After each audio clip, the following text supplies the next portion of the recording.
This is Kurt Cobain, the voice of a generation, the ultimate rock rebel who appeared to care about nothing at all. When the world thinks of Kurt Cobain, they see cheap thrift store sweaters, chaotic confrontational interviews, and guitars being violently destroyed on stage in explosions of anarchic rage. He was the accidental superstar, the king of slackers, who literally sang, "Oh well, whatever, never mind," and an entire generation worshipped him for it, embracing his apparent apathy as a philosophy. Everyone believed he simply stumbled into becoming a rock legend, that his massive success was pure chance, nothing more than being in the right place at the right time. But what if everything you thought you knew was completely fundamentally wrong?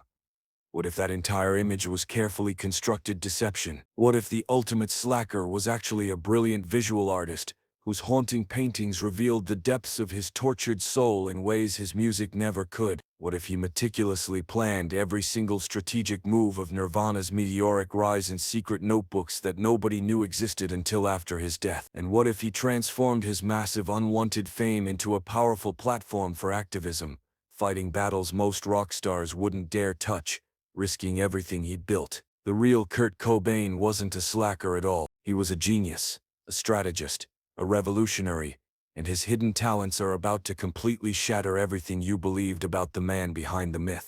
Now, you will hear the part of the story no one ever truly understood.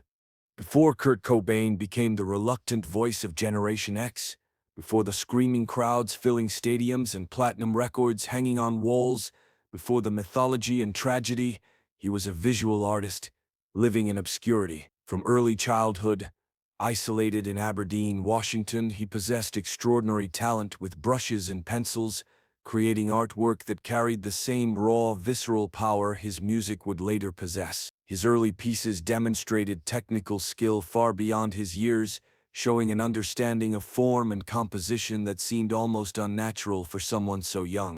But as he matured, as darkness crept into his world, his art transformed into something far more disturbing. It became something darker, more visceral, more honest. It transformed into a window directly into the psychological chaos consuming him from within, a visual diary of internal torment that words couldn't adequately express. His paintings were profoundly disturbing, filled with anatomically twisted figures that seemed to writhe in eternal agony, skeletal forms emerging from shadow, and grotesque imagery that deeply unsettled anyone who viewed them for more than a few moments. The images seemed to crawl off the canvas, reaching toward the viewer with desperate, grasping hands. Yet beneath the surface horror lay remarkable intelligence, pitch-black humor, and profound artistic vision that demanded serious consideration. This wasn't merely a hobby or casual creative outlet to pass empty hours. Art was an obsession, a compulsion he couldn't escape, even as his musical career exploded into global phenomenon, even as fame tried to consume every moment of his existence. This autistic vision fundamentally shaped Nirvana's entire visual identity in ways most fans never recognized or understood. The iconic Nevermind album cover, featuring that naked baby swimming desperately toward a dollar bill dangling from a fishhook, that provocative concept originated entirely from Kurt's imagination, from his kindness understanding of American capitalism and innocence, corrupted. When the label prepared to release Incesticide, a collection of rarities and B-sides, Kurt issued an absolute ultimatum that shocked executives. He would only permit the album's release if he maintained complete, unquestioned creative control over the cover artwork, with zero interference from the corporate machine. Then he personally painted the disturbing, unforgettable cover himself, cementing his singular vision permanently in the band's visual legacy. He wasn't just Nirvana's singer and songwriter and face, he was the creative director orchestrating every single visual element of the band's presentation, controlling the narrative with iron determination. The carefully constructed image of Kurt Cobain as an apathetic slacker who accidentally stumbled into fame without trying crumbles completely, absolutely, when examining his intensely personal journals with honest eyes. After his death, after the world stopped spinning for millions of devastated fans, these notebooks were eventually published, revealing the methodical, calculating mind behind the manufactured chaos and apparent randomness. They contained lyrics in various evolutionary drafts, elaborate detailed drawings that rivaled his finished paintings, strategic plans for Nirvana's trajectory plotted with military precision, and deep philosophical reflections on fame's corrupting influence and the price of success. These weren't the scattered, incoherent thoughts of someone who didn't care about anything. This was the detailed blueprint of an ambitious architect, deliberately building an empire brick by carefully placed brick. The journals provided undeniable proof that Nirvana's most celebrated, most revolutionary songs, including the generation-defining legendary Smells Like Teen Spirit, underwent literally countless revisions before reaching their final perfect form. Lyrics were written with care, violently crossed out in frustration, completely rewritten from new angles, refined repeatedly with obsessive attention to every single syllable.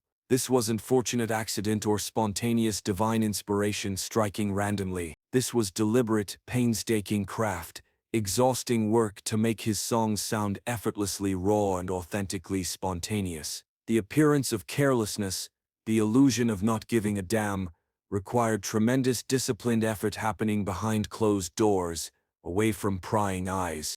Even Nirvana's carefully cultivated, meticulously maintained, "We don't care about anything" public image was strategic calculation, deliberate manipulation of media perception.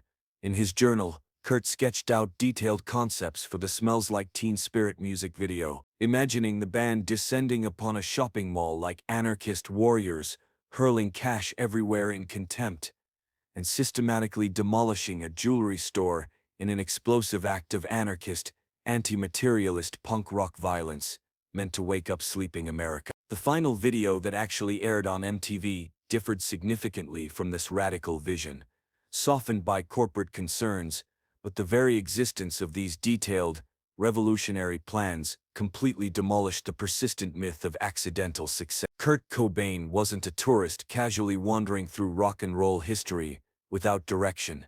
He was the architect deliberately, intentionally constructing every single element with purpose.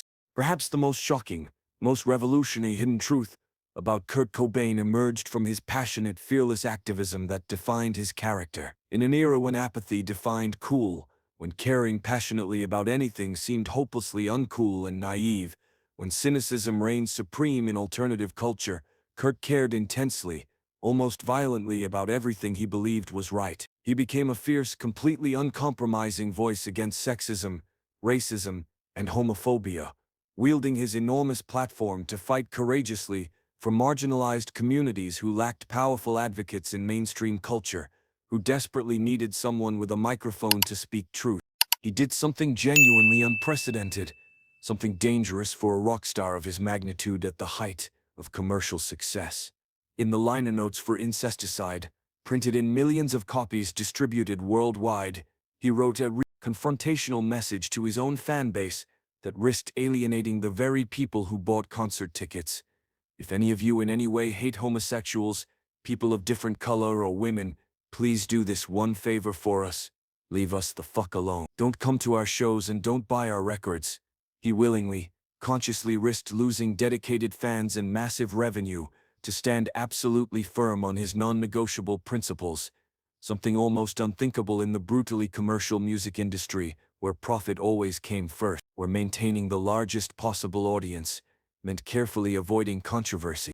But Kurt's activism extended far beyond mere printed words on album sleeves. In 1992, at the absolute peak of Nirvana's commercial dominance, the band performed a massive benefit concert specifically, deliberately opposing an anti-gay rights ballot measure threatening Oregon, using their platform when it mattered most. He constantly, repeatedly promoted bands led by women, giving them stages and opportunities the male-dominated industry systematically denied. He spoke publicly, in interview after interview, condemning sexual assault as among humanity's worst crimes, refusing to stay silent when silence was easier and safer. And in a groundbreaking, career-threatening 1993 interview that shocked the music world, he openly questioned his own sexuality, describing himself as gay in spirit, without shame or hesitation. For the biggest rock star on the entire planet to make such a statement in that era,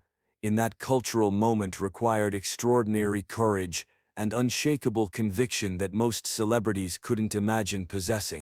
And here's a surprising detail most people never discovered: a piece of his past that contradicts the tortured artist stereotype.